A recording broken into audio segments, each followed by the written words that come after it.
Breaking: attack on Captain Ibrahim Traoré's school leaves, 5 students dead. In less than 3 minutes, 5 young lives were gone, and dozens more were wounded. A place of learning, a place of innocence, had been turned into a battlefield.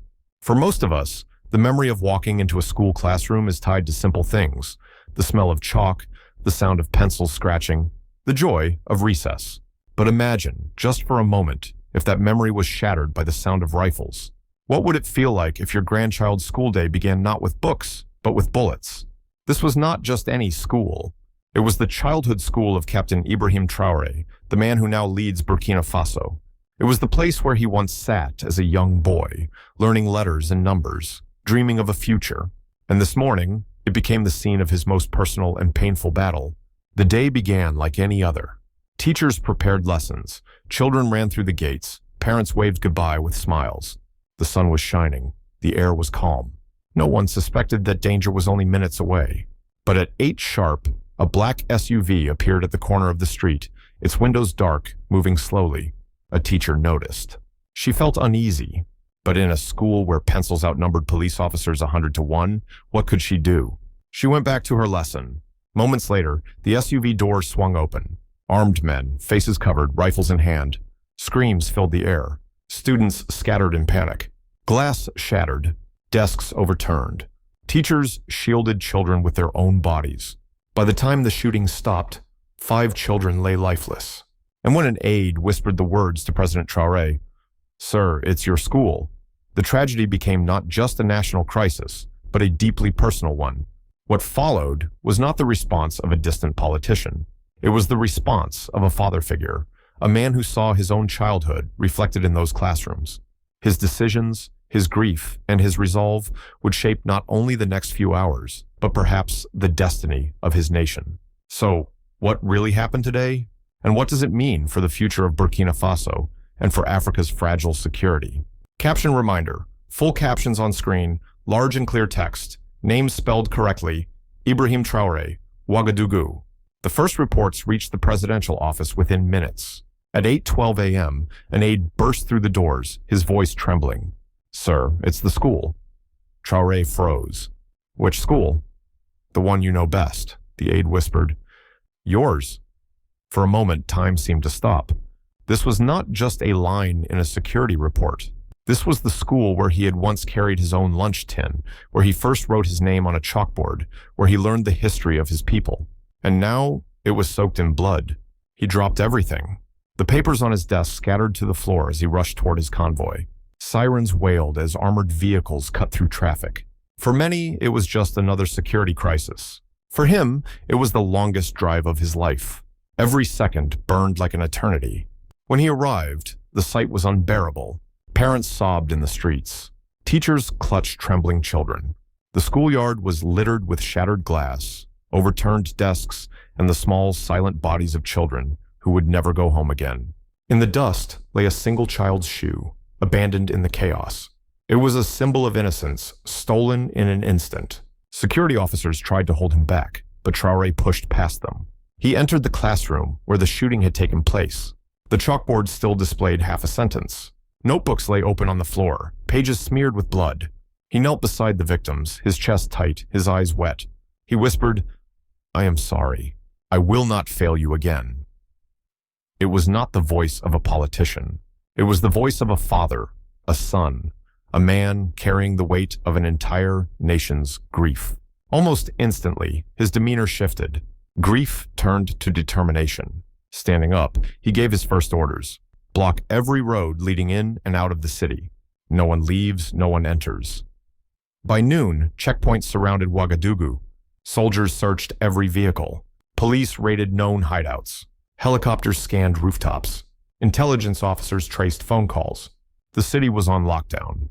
Inside the schoolyard, Traoré stayed, refusing to retreat to the safety of his palace. He wanted the families to see that he was with them, not above them.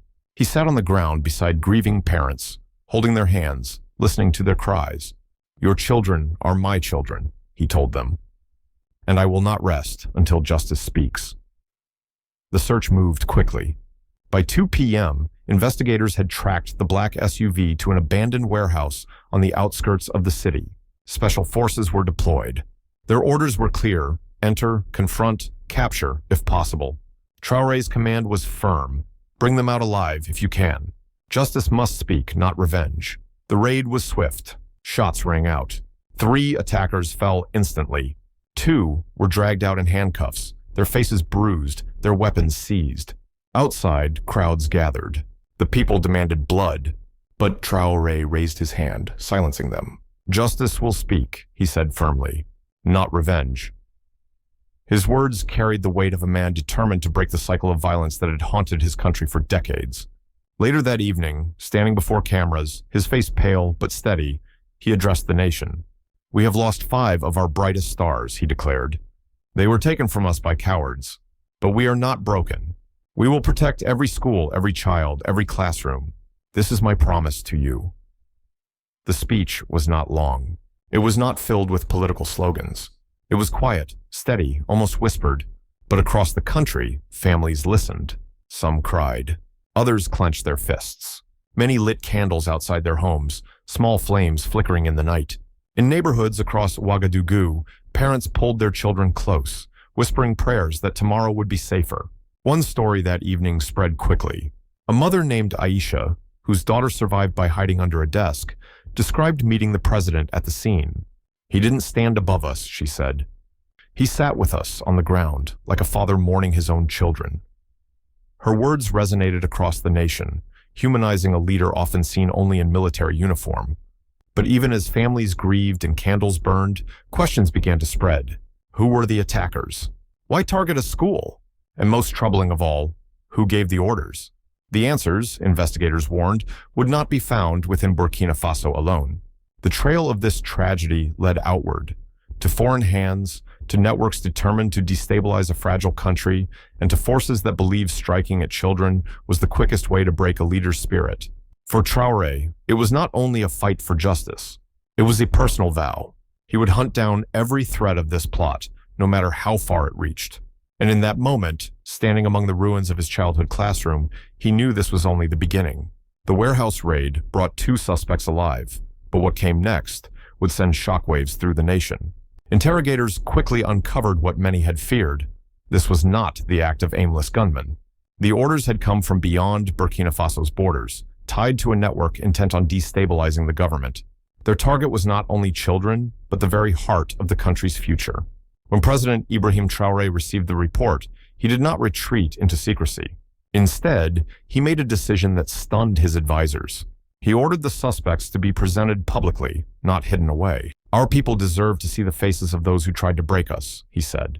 By evening, state television broadcast images of the captured attackers in handcuffs. For many citizens, it was the first time they could put a face to the nightmare that had unfolded that morning.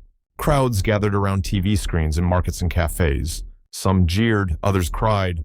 But when the broadcast revealed that foreign networks were suspected of funding the operation, a hush fell over the nation. The realization struck hard. This was not just a crime against a school. It was a message, a calculated attempt to weaken their leader, and by extension, their country. That night, Traoré stood again before the nation. His words were measured, but firm. They did not strike me with bullets. They struck at our children, believing it would break me. But let the world hear me clearly. It has not broken me. It has made me stronger. The reaction on the streets was immediate. Thousands poured into Revolution Square, holding candles, singing songs of unity. They chanted, "Our children, our future," a phrase that began trending across West African social media within hours. In Ouagadougou's neighborhoods, elders gathered young people around radios, listening together, nodding at each word. A grandmother named Miriam was heard saying, "I have seen wars. I have seen famine. But never have I seen our leader cry with us and still stand strong." Internationally, the response was swift. Within 24 hours, the African Union convened an emergency session. Leaders from across the continent expressed solidarity. In Mali, Niger, and Guinea, vigils were held. Students in Dakar marched with signs reading, "An attack on one child is an attack on Africa." But reactions were not only sympathetic. Some foreign capitals remained silent.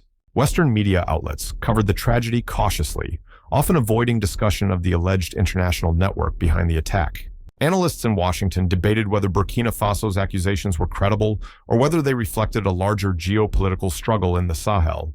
For the people of Burkina Faso, however, the debate was irrelevant. They had seen the funerals. They had heard their president's vow. They knew the cost was real. The funerals themselves became moments of national reckoning. In Ouagadougou, 5 small coffins were carried through the streets, draped in the flag of Burkina Faso. Traoré walked alongside the families, not in front, not surrounded by guards, but shoulder to shoulder with grieving parents. At the cemetery, he placed his hand on each coffin and whispered the same promise: "Your name will live forever." The images of that day became iconic. The president standing in silence, surrounded by parents, soldiers, and schoolchildren clutching flowers. For many, it was the moment he ceased being just a head of state and became something larger, a symbol of defiance, a father of the nation. The pressure on the government intensified. Some voices demanded swift executions of the attackers. Others urged restraint and due process. Traoré's decision shocked both sides. He ordered a public trial, broadcast live, so that justice would be seen, not just declared. "Revenge is easy," he told his cabinet, "but justice is lasting." This choice drew praise from human rights advocates and skeptics alike. It showed a leader willing to face pain without surrendering to rage. But it also set a dangerous precedent, one that foreign powers were watching closely.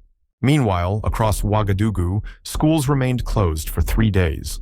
When they reopened, classrooms felt different. Teachers spoke softly, children were quieter, but their determination to learn seemed fiercer. In one class, a young boy reportedly told his teacher, "They tried to scare us away from books.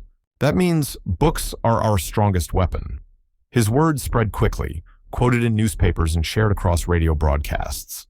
The climax of this tragedy was not only the attack itself, but the way a nation chose to respond. Instead of collapsing into fear, Burkina Faso rose with unity. Instead of silencing grief, they turned it into strength. But beneath the chants, beneath the vigils, one question lingered. If foreign networks were behind this, how far would they go next? And would Burkina Faso, already stretched thin by conflict and poverty, be able to withstand what might follow? The answer to that question would shape not only the fate of Ibrahim Traoré, but the destiny of the entire Sahel. In the days that followed, Burkina Faso was a country in mourning, but also a country in motion. Across Ouagadougou, candles still flickered at street corners. In small villages far from the capital, farmers paused their work to gather in prayer circles, offering blessings for the children who would never return home. The grief was heavy, but so too was the determination that this would never happen again. At the national level, the government acted swiftly. Security forces were deployed to every school in the capital and in provincial towns. For the first time, uniformed guards became a daily presence at school gates. Parents, though shaken, reported a fragile sense of reassurance. Mothers walking their children to class could now see armed protection standing watch. "It does not erase the fear," one mother said, "but it tells us someone is watching over our children." Civil society responded as well. Volunteer patrol groups, formed by local communities, began to coordinate with police and soldiers. Retired veterans, teachers, and even shopkeepers took turns standing watch at schools. For many, it was not about wielding weapons, but about sending a message. The community itself was part of the shield. The emotional impact on students was profound. Teachers noticed changes. Children were quieter, more cautious, their eyes often darting to doors and windows. Yet alongside the fear was a surprising resilience. In one school, a teacher reported that her students insisted on finishing a math lesson, even as news of the attack spread. They wanted to prove, she said, that learning cannot be stopped by bullets. The government allocated emergency funds to strengthen school infrastructure. New security cameras were installed in urban schools. Training sessions were launched to prepare teachers and students for emergencies. In rural areas, community radio programs broadcast safety tips and offered trauma counseling advice. Politically, the attack shifted the national conversation. Opposition voices, usually quick to criticize, chose restraint in the immediate aftermath. Leaders across the spectrum stood together in parliament, passing a resolution condemning the attack and pledging unity. It was one of the rare moments in Burkina Faso's turbulent politics where partisanship was set aside. But unity did not erase questions. Families demanded to know how attackers could infiltrate a school in the heart of the capital. Journalists pressed security officials about intelligence failures. Some accused foreign powers of orchestrating the attack, while others warned against rushing to conclusions. The debate grew louder with each passing day. Economically, the tragedy came at a delicate moment. Burkina Faso, already strained by insurgency in rural areas, had been trying to stabilize food production and attract foreign trade. The attack risked scaring away investors and deepening insecurity. Yet, paradoxically, the global attention also brought new pledges of support. Humanitarian agencies offered assistance for trauma counseling. Neighboring countries sent small units of trainers to help bolster school security. The human cost, however, could not be measured in aid packages.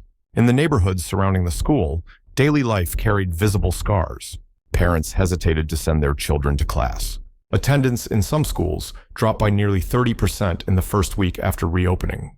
In marketplaces, conversations often returned to the same question: if it happened there, can it happen here? To counter the fear, President Traoré launched what he called the Never Again campaign. It combined heightened security with community outreach. Psychologists were dispatched to schools. Religious leaders, both Muslim imams and Christian pastors, were asked to lead joint vigils, emphasizing unity across faiths. National television broadcast programs featuring survivors and families, reminding viewers that the tragedy, while devastating, was not the end of Burkina Faso's story. One particularly powerful story came from Aisha, the mother whose daughter had survived by hiding under a desk. She began speaking publicly, encouraging parents not to withdraw their children from school. "If we let fear keep them home," she said on radio, "then the attackers win twice." Her words resonated, becoming a rallying cry for resilience. International observers noted that Traoré's handling of the crisis had strengthened his domestic standing. Far from weakening him, the attack had rallied much of the population behind his leadership. But it also put him under enormous pressure. Every new security incident would now be judged against this tragedy. Every promise of safety would be measured against the lives already lost. By the second week, school attendance began to recover. Families were still anxious, but the sight of soldiers, community volunteers, and even teachers standing firm gave them courage. In the evenings, the memorial at the schoolyard became a gathering place. Parents brought flowers. Children left drawings. On the stone memorial, the engraved names of the 5 victims became symbols not of defeat, but of defiance. For Burkina Faso, the civil impact was clear. Grief had been transformed into collective vigilance. Politically, the message was equally sharp. This government would rise or fall on its ability to keep its children safe. And for Traoré, the promise he made beside those small coffins, "Your names will live forever," was no longer just personal. It had become the foundation of his political legitimacy. But as the nation rebuilt, one shadow remained. The attackers were only the messengers.